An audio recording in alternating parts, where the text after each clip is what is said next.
passion, regardless of their means. Wigan folk turn out to cheer on their respective teams. One has 13 heroes who play by the riverside. The other club has 15, they wear black and gold with pride. Rugby is their passion, winning well their only goal. 40 minutes each way can work wonders for the soul. Monday through till Friday, nothing matters much at all. But on weekends, all we're gonna salute the oval ball.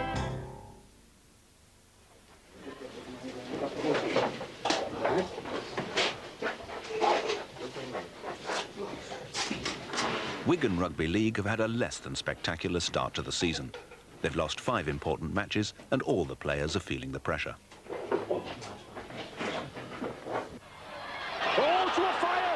But there is one man who could turn the tide for Wigan, Martin Afire, the star winger of another leading club, Widnes.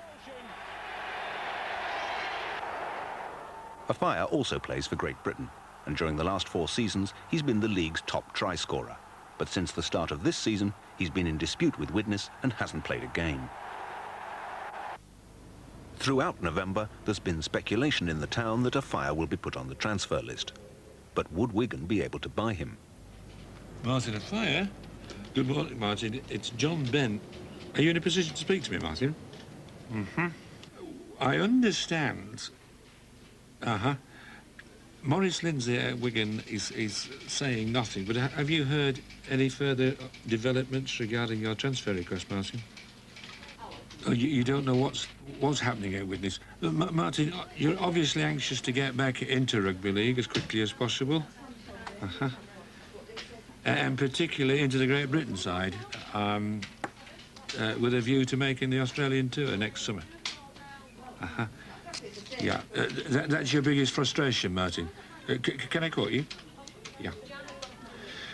Thank you very much for speaking to me. Thank you. Bye. He says he's unaware of what the Widnes Committee are going to do. He feels that they're trying to keep him there at all costs. And he's just in limbo. Days later, Martin Afire is out of limbo, and Wigan chairman Maurice Lindsay breaks the news to coach John Money. I just wanted to tell you, it might be good news, but it might be a bit of a mind blower as well. Just had a phone call. This morning, Widnes have put Martin Afire on the transfer list. Officially. Well, yeah, you know what I think about it. I mean, they don't come along all that often. I mean, we're going to have to pay more than we should, aren't we? This is the bit I've got to tell you now. Can't believe it. They put him on at £700,000. Now, I'm not sure whether, therefore, he intends to sell him or not. I mean, that could mean £700,000 everybody keep away and sending a message to Martin that you better get your boots back on because you're going to play for Widnes. What's that in Australian terms? About $2 million? $2 million, yeah. We'll have to leave it for a little while. If we just jump straight on the phone, it'll look as though we're anxious to pay any price. So I think that what'll happen, it'll be the typical thing of Dougie Lawton and everybody else saying it's a crazy fee, we're not interested. And we'll have to say the same, and we wouldn't be at that fee. Yeah. But if you really want him, and I know from talking to the past you will say that, we will have make the best effort we possibly can. Well, it's good news for the club, isn't it? It's good news for the town, and I mean, if with losing Ellery this season, if we could put somebody like Martin Afire on the end of our back line, anything could happen. You know, we'd be right back in the race. We'd be right back in the hunt, and you know, they'd really have to beat us then. But Wigan cannot afford Martin Afire at the asking price. The club has built a new stand, and construction costs have gone way over budget. Like the stand, Wigan's accounts are firmly in the red. We have a duty as the directors of the club to ensure that the club doesn't get into a position of insolvency. And so the directors need to be able to add up and do their sums, and that's my job. Having said that, the supporters of the club don't care if you're in debt, providing it's manageable and controllable. What they really want to see is the team on the field on the day performing well.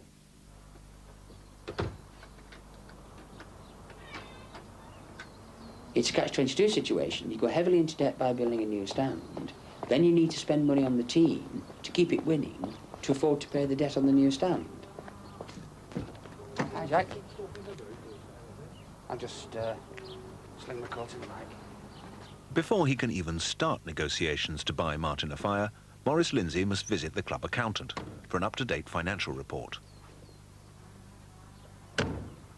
OK, Vince, I think with everything that's going on with the stand, etc., we better review the finances and you better give me an up-to-date situation.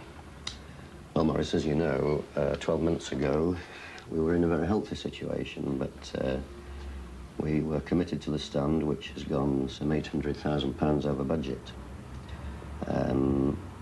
Prior to commencing the stand, we had money on the money market, as you're aware. But fortunately, the bank have backed us with the stand, and so have the brewery. We've got support there, but the 800,000 over budget has put substantial strains on our resources at the present time. In the short term, of course, you've got to still look at investment in the team.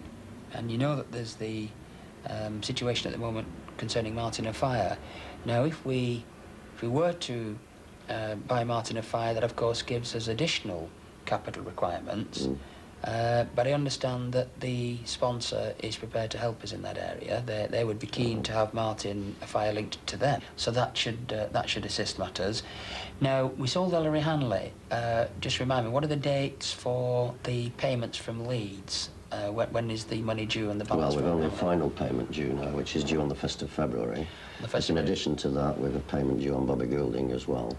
So some £90,000 to £100,000 coming to come from Leeds, because both players went on a sort of an extended payment agreement. You've just received a second payment for Ellery Hanley. That was the 1st of December, was it? Right. So you've swallowed that up. I'm afraid so. Okay, and that's gone into the general flow of things. Okay, I'll keep you up to date, Vince. In the meantime, just keep the checkbook firmly locked away, and if anybody wants to go out and buy 2 Martin a Fires, we'll have to tell them, well, we probably can't afford 1, but we'll still do our best. Okay. Okay. Thanks very much. Thanks, Vince. Okay, no problem. Away he goes, he beats Gary Jack, he's going to score! Wigan desperately need a player with Martin a Fire's talents. Their new Australian star, Gene Miles, was injured in training just after his first match and has been out of the game for 4 weeks. Well, it's getting more frustrating every day. You know, I've dragged my family halfway across the world to play rugby league, and you know, only being able to play you know, 3 games out of the last 6 or whatever it has been you know, the expectations of the Wigan Rugby League Club is win at all costs, and they become very accustomed to winning. Well, I haven't been the best person to live with over the last few weeks. Things aren't real rosy on the home front. In the bar, quick. Gene felt very down, very disappointed and frustrated, I think. He possibly was a little hard to live with for a while, and very quiet. And when there's only 3 of you in the house and 2 aren't talking, it is sort of very lonely. While Gene Miles copes with his domestic duties, his teammates are training hard in the cold November night. At this level, players can earn up to £80,000 a year. But as Wigan captain Dean Bell knows, it's not a long career.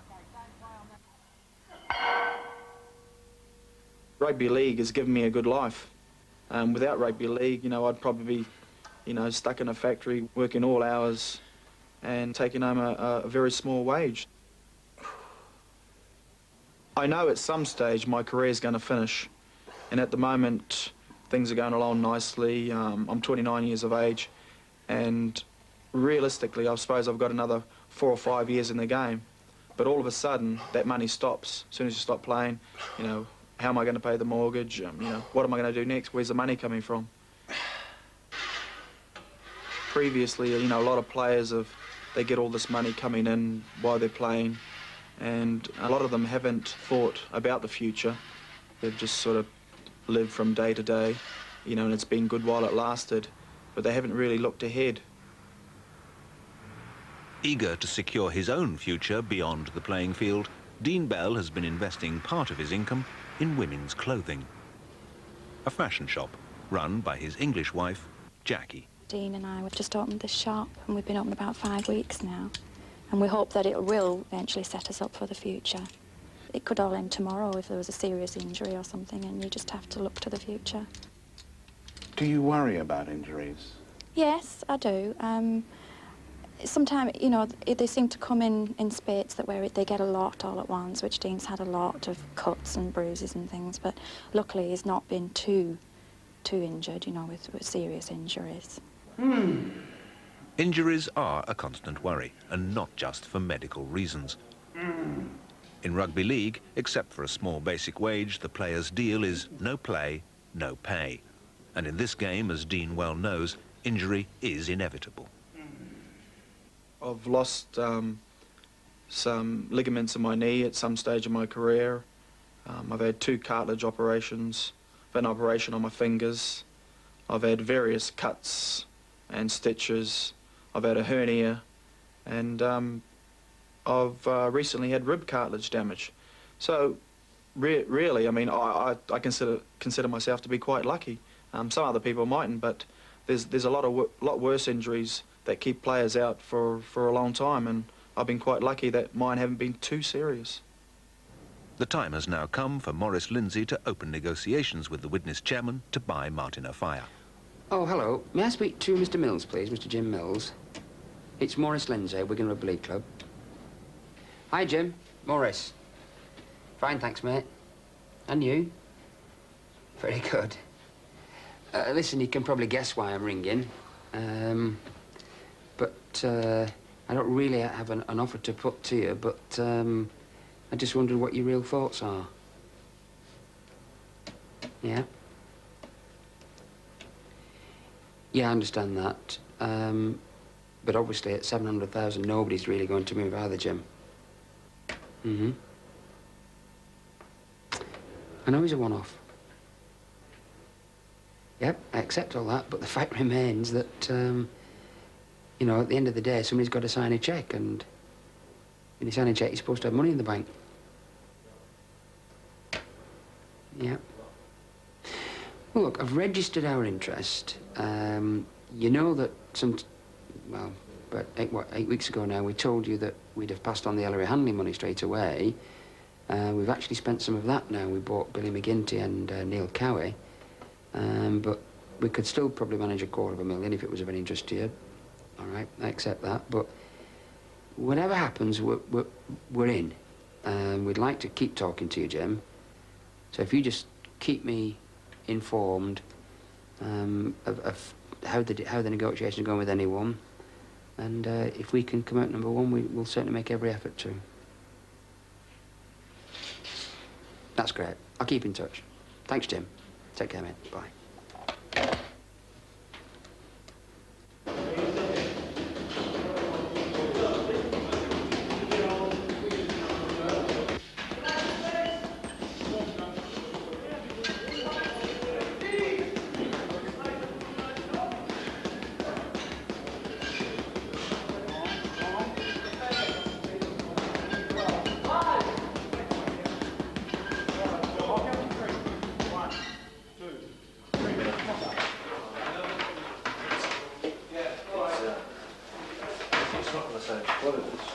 They're just stiffened today, aren't they? Yeah, but it seems to be sore at fire. Like. Thanks, Sam.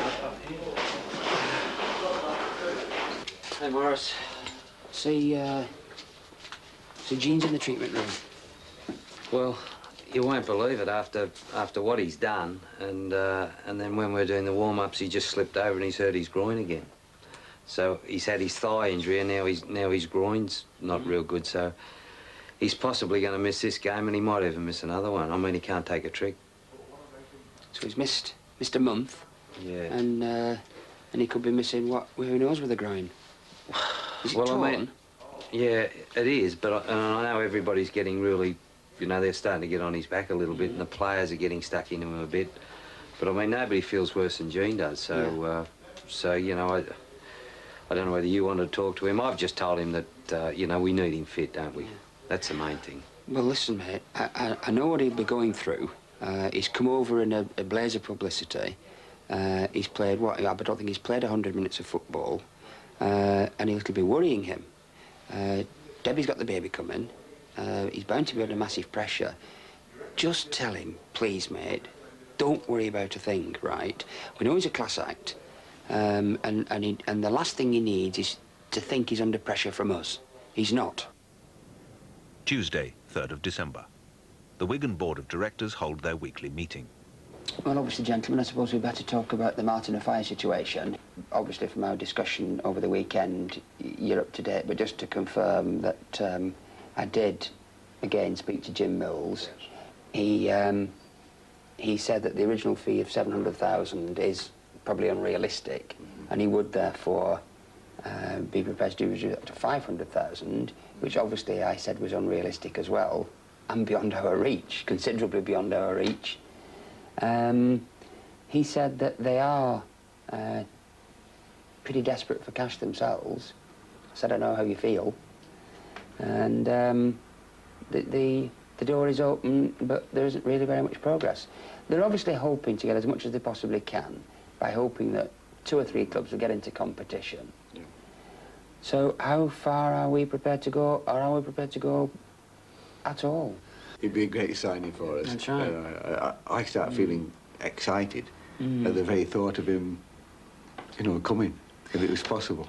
I think when we take ourselves back and we went for the amazing signing of Ellery, £150,000 was a fortune in those days, and it probably gave us a few sleepless nights, didn't it? Yeah. But A, look at the way our gates went up, and B, look at the priceless excitement that we've had along with the spectators. It's scarce commodities. Price is always up on a scarce commodity, and obviously a fire is one of those commodities, isn't it? It's a one-off, isn't it? One-off, very scarce. Once in a lifetime, I suppose, really. So we'll hang on in there. That's the message from around the table tonight, isn't it? We're all aware that money is short, particularly in view of the fact that we've built the stand. We're probably in a more difficult situation than we've ever been. Equally, we know that they're going to hang out for the last farthing, aren't they? Because they're only going to sell him once. So we shall just do everything we can to try and pull off a sensible deal. There's any chance of signing him at all, we've got to be there. We've got to have a go. I mean, he's world class. You know, even though he's expensive, we've got to have a go. And I think that's we all feel the way, that same way, don't we? We've always bought the best for the spectators and for the town, haven't we? It's always been our policy. Only the best is good enough for Wigan.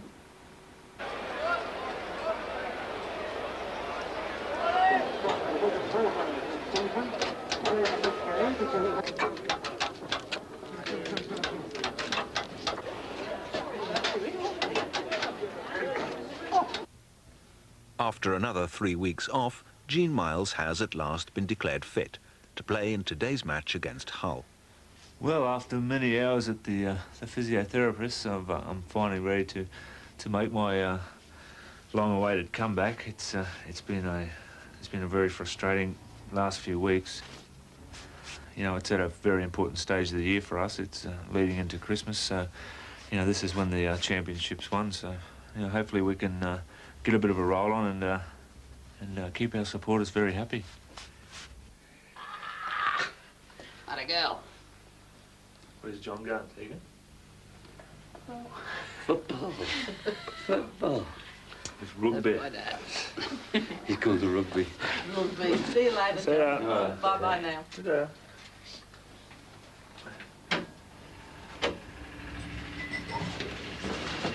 Kiss for them. Kiss. Cuddle. Cuddle. Okay. Well, see ya. See ya.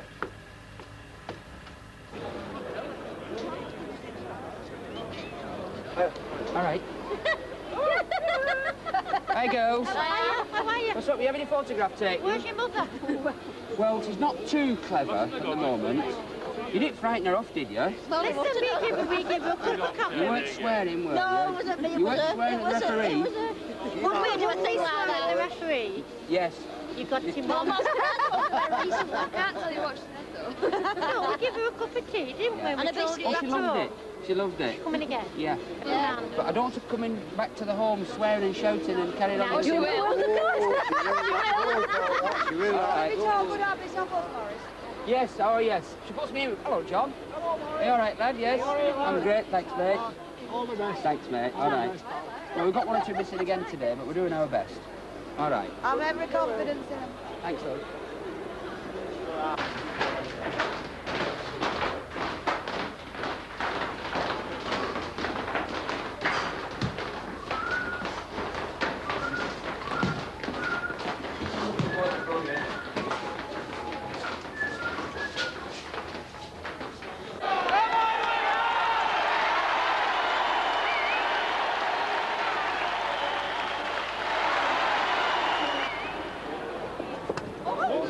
While the new grandstand may be giving Morris more than just financial problems, if his team beat Hull today, Wigan could be back on track for a third successive League and Cup double. Wigan having won the toss, then it will be Hull with the backs to the Kop, kicking off down to the new stand area. High one, bit short of the line, taken cleanly. Wigan coming hard away in these early moments, forcing the way into the Hull 25. Taking a long time to get the ball played, and Wigan not moving it away well from the... And now they're driving for the line! Oh, what a try! What did we just say as well? Fantastic.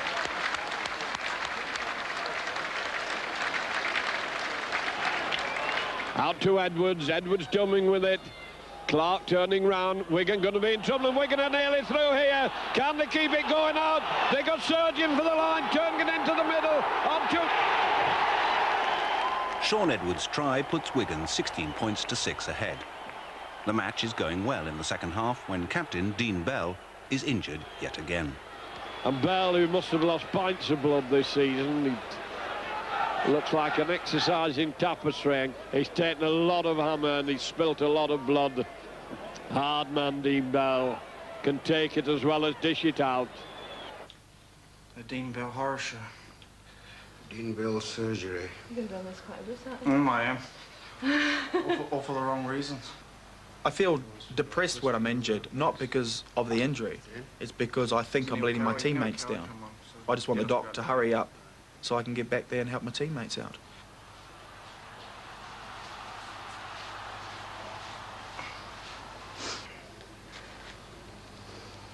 Should just have a zipper on here, Doc. Ball's been dropped. That should be Wigan's. Wigan snatch it up. Turn defence into attack as they try to get it out to Myers on the wing. Wigan going for the line. You've got to score! And from a loose ball. That sounds like us, Keith. Sorry, Dean. You're punching me there. Just a bit. Beautiful as ever. Now it's up tight as Cowie. And Cowie's get it moving, and Wigan got O'Donnell coming away. Great run by O'Donnell, flicks it inside. Wigan keeping it going. Lobbed out. Can he get it out onto the wing as Wigan still driving forward? Oh, what power!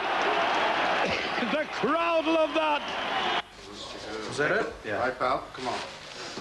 Come on, jog it back. It'll lift everybody up anyway. But... Come on, let's see if we can do it. I'll put him some more in there. Have a go. I suppose I was brought up quite hard by my father. He always used to tell me, never come off a rugby pitch unless you're carried off. Yeah. How about I can do without?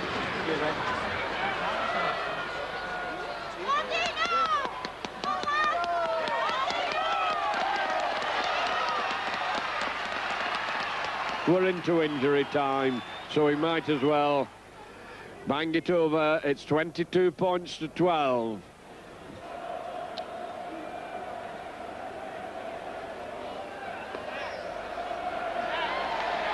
Well, that's keeping Botica's tally up. Another goal for him. There goes the hooter. And Wigan will be glad to have another 2 points as they fight their way towards the championship. The final score then, Wigan 24, Hull 12. No, 12. Right.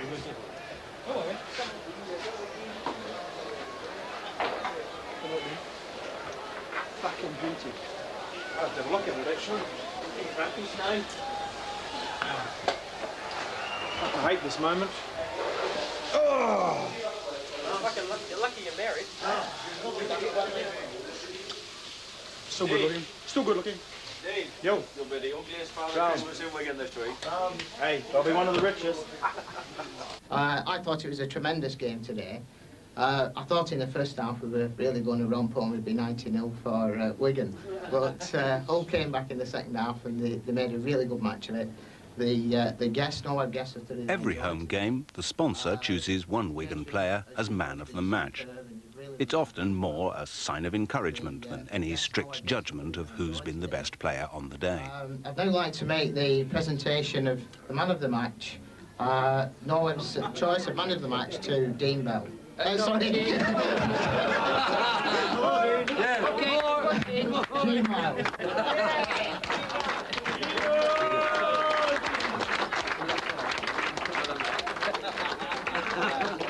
Well, on behalf of Dean, thank you very much to Norwood and David. This certainly is appreciated, but more importantly for me, from a personal point of view, it's nice to be back on the pitch and to put consecutive games together is very satisfying for me. I must thank the coach personally. He's been a great support, and also the directors of the club, and of course the players. They've been supporting me ever since I arrived here, and it's really been great, and I'm starting to enjoy myself. So thank you very much. A few days after the Hull game, Jean's son Leon is born. For his wife Debbie, life in Wigan is beginning to look a little less grim. I did wonder at one stage if it was the right move we had made, but as time went on, you know, it got better and better. Jean was named man of the match, and I just thought it was very nice when they presented him with that award. Morning. How are you? Good. There's my little Pommy. He's good? I think we've been getting a little bit of special treatment because of our association with the Wigan Rugby Club. All the sisters and the midwives are all mad Wigan supporters.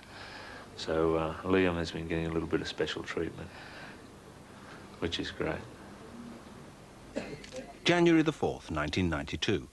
Maurice Lindsay announces that Wigan has finally bought Martin Offiah for a world record fee. Morning, gentlemen. The deal was clinched with Big Jim finally between 4 and 4:30 yesterday. The fee is correctly reported at £440,000, and Martin has agreed a deal with the club which will take him up until 95. Next week, a crisis on the other side of town, at Orrell Rugby Union, as two players battle for the same position.